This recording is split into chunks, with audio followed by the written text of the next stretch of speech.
Hi, everyone. I'm Anya Parampil, and this is Redlines. My guest today is Vijay Prashad. He's the chief correspondent for Globetrotter. His most recent article is titled Understanding the Complicated Politics and Geopolitics of the Coup in Myanmar. Welcome to Redlines, Vijay. It's a great pleasure to be with you. Let's go back to events which took place on February 1st of this year in Myanmar. That's when the military moved to arrest state councilor Aung San Suu Kyi, as well as other members of her National League for Democracy, or NLD, party. What was the pretext or justification for these actions?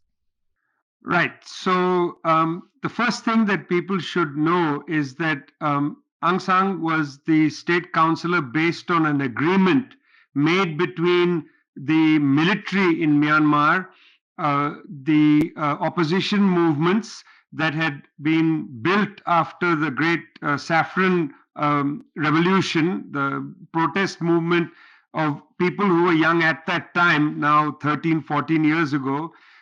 It was an agreement also which involved Western capitals, including the United States of America. The Obama administration played a role in it later, but it was there, which enabled Aung San to become the state councillor based on a constitution which the military had written, the 2008 constitution.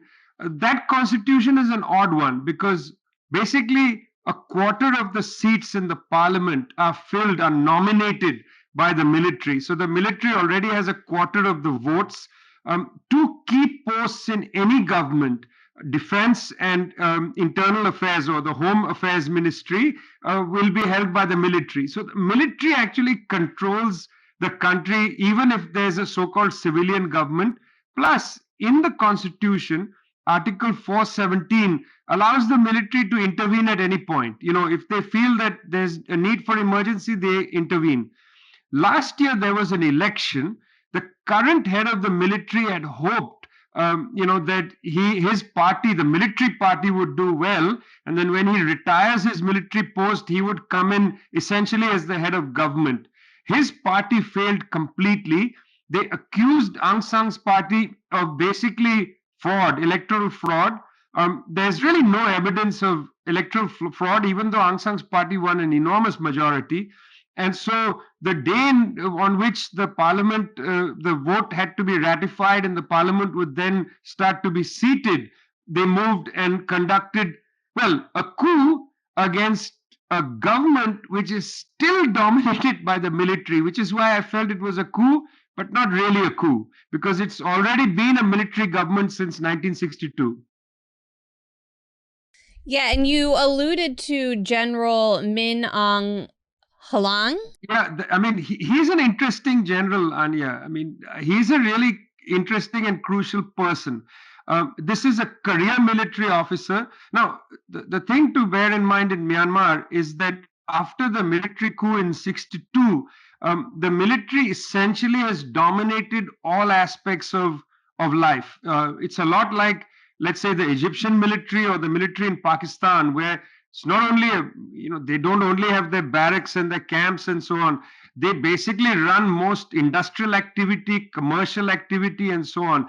General Min Aung Hlaing's family basically dominates sections of the economy.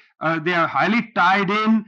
There was also a slight tussle, if I can say this, between sections of the tycoons, the Burmese or Myanmarese tycoons, right after the arrest of Aung San, after this, coup, not coup. The military in Myanmar picked up three big tycoons who supported her government. People like Zozo, Chit Kyang, and others had been picked up and taken to undisclosed locations. They are being interrogated.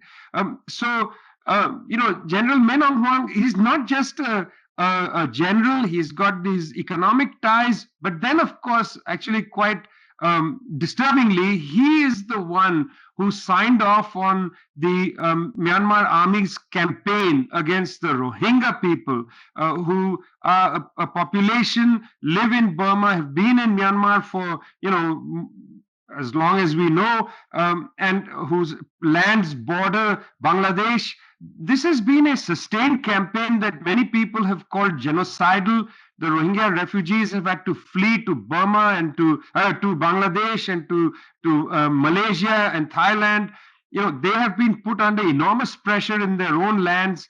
So this general has himself been named in the activities, this genocidal activities against the Rohingyas. And of course, it's not just him.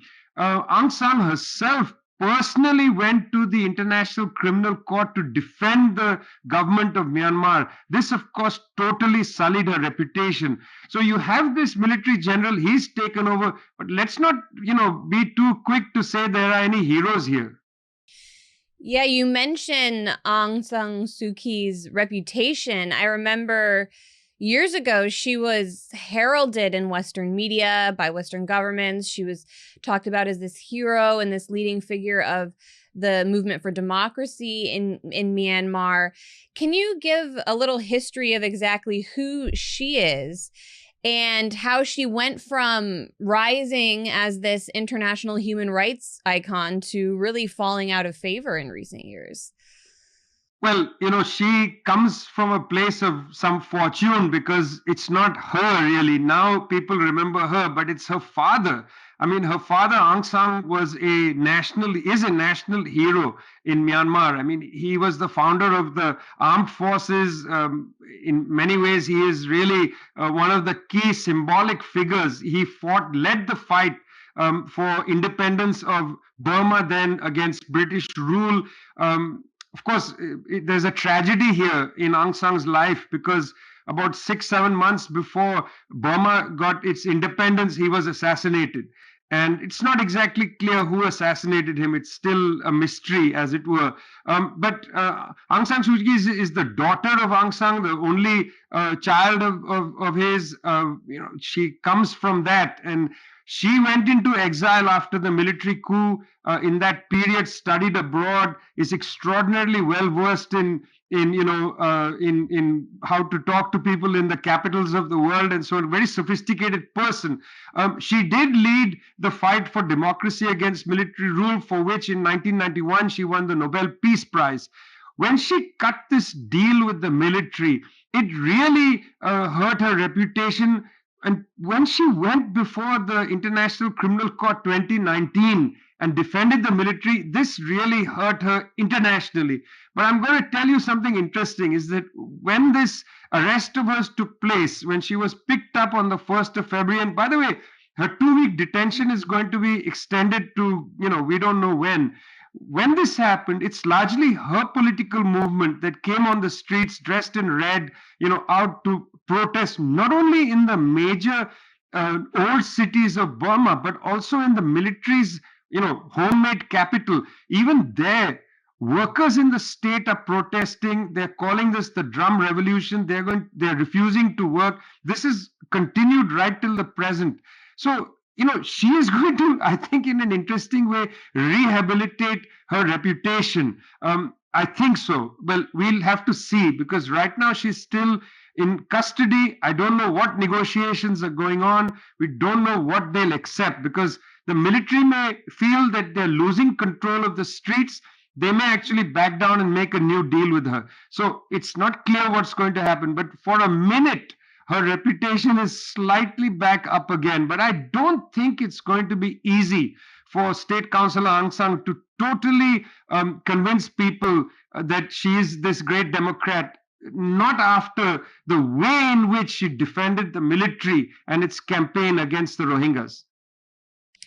Yeah, and that is interesting, especially because you talk about how it wasn't necessarily, she didn't sign off on the military action. That was a military led offensive against the Rohingya. And yet she's the one who internationally has been marked with that on her reputation. And really, it was interesting to just see how Western media and governments completely flipped on their treatment of her. Especially, you write about how under US President Barack Obama, Washington really made an effort to bring Myanmar into its orbit. Myanmar shares a border with China. You write about this. So where do Washington's interests lie as it relates to current events, this latest military takeover in Myanmar? Does Washington have a horse in this race? Well, as a consequence of an earlier military crackdown, and then, of course, the events against the Rohingya, the genocidal activity against the Rohingya, the United States government put sanctions on Burma. And by the way, I just want to back and say one thing, that from 2012 there was pressure on Aung San to make a public comment about the Rohingya issue, and she didn't. She even said in 2012 that she wasn't sure that the Rohingya were Burmese citizens. I mean, this is actually part of the genocidal process. This denial of the right of these people to be citizens of their own country. So it's not that she may not have exactly signed the statement saying now go and burn their houses and kill people, but she did say that it's not clear that they're recognized as citizens. It's very chilling at that moment. But Washington, was hopeful that bringing her back into the picture, putting her as the head of government, would enable them to allow, to pivot Myanmar's role in the region towards Washington. After all, Thailand, for instance, is fundamentally in the camp of Washington, D.C., and Thailand has had a military government since 1963. These are neighboring countries. Myanmar had a coup in 1962. Thailand had a coup in 63. And yes, over time, there have been civilian governments in Thailand. But look, if you talk to anybody, Thailand essentially is a military government with a fig leaf of a monarchy and an even flimsier fig leaf of a civilian government occasionally.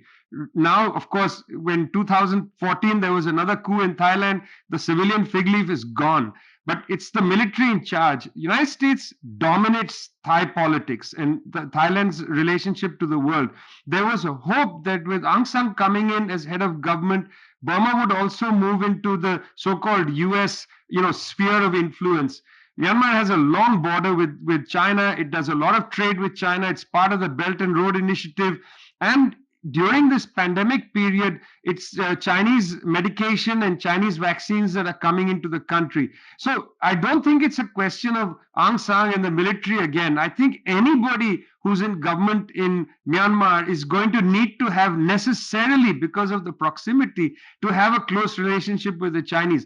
The entire basis of US policy wasn't about democracy or this or that. It was all about undermining China in Myanmar. And, to people who are confused about this, all I will say is that this is not about the, politics of the government sitting in Myanmar. It's not about that. It's practicality. They share a 2,100-kilometer border with China. They're going to have relationships with China. It's like saying, Canada should not have a relationship with the United States. That's absurd. Whatever the nature of the government on both sides of the border, these countries are going to have to deal with each other. But as typically, United States government was out there trying to cut Myanmar's relationship with China, it's got nothing to do with the military or Aung San. It has to do with the practicalities of their location.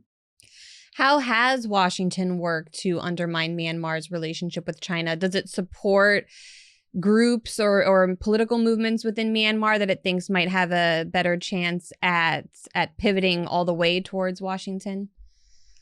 See, it's difficult in these countries to do what is known as a color revolution. It's not easy. I mean, there have been Washington's ambassadors and so on. It's not easy to do this in Myanmar.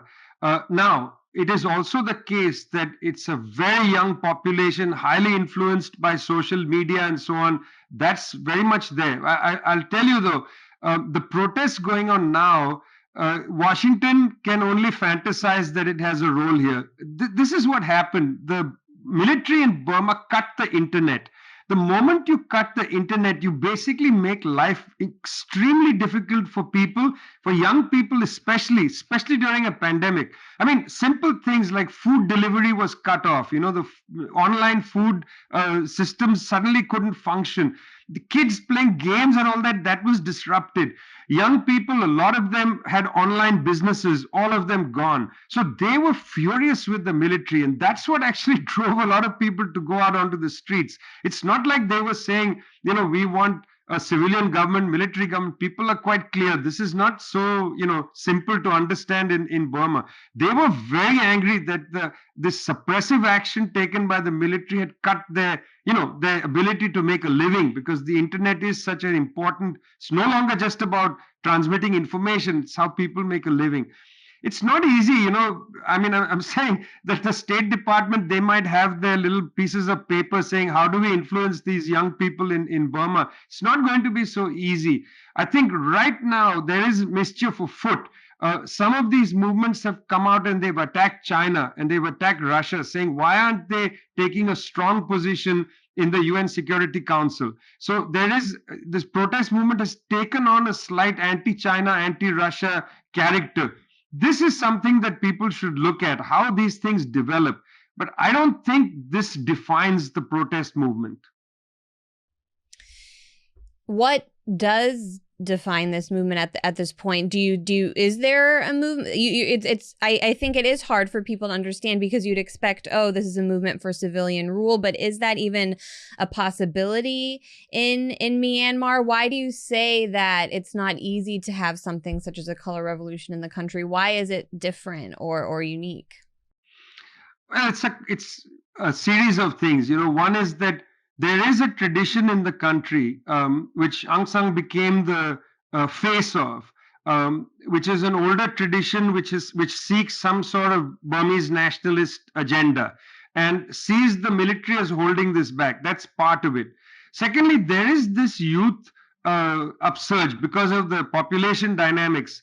These young people, don't necessarily want military rule. They want something different than that.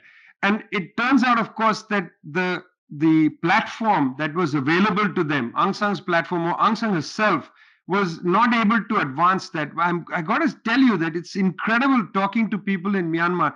Despite her deal with the military, despite what she said in the International Criminal Court, people still admire her. And I'll say this is for two reasons. One is she's the daughter of Aung San, founder of Burma. Secondly, she herself for so many years was in prison, fighting at least in the name of democracy. So there is a very significant constituency that still stands with her. That's why the military doesn't dare say execute her or anything like that, because they know that she plays a role yet. I think that in this context, to come in, mischief is of course always available. That's why I'm saying this anti-China, anti-Russia thing suddenly got my ears up. I wonder where this is coming in. Why there's suddenly this talk about flights coming in from Kunming facing some protest activity. Where is this coming from? It's worth investigating that, looking into that. But I think there are deep resources of patriotism and nationalism in Myanmar that simply becoming a shill for somebody else's agenda may not be that easy.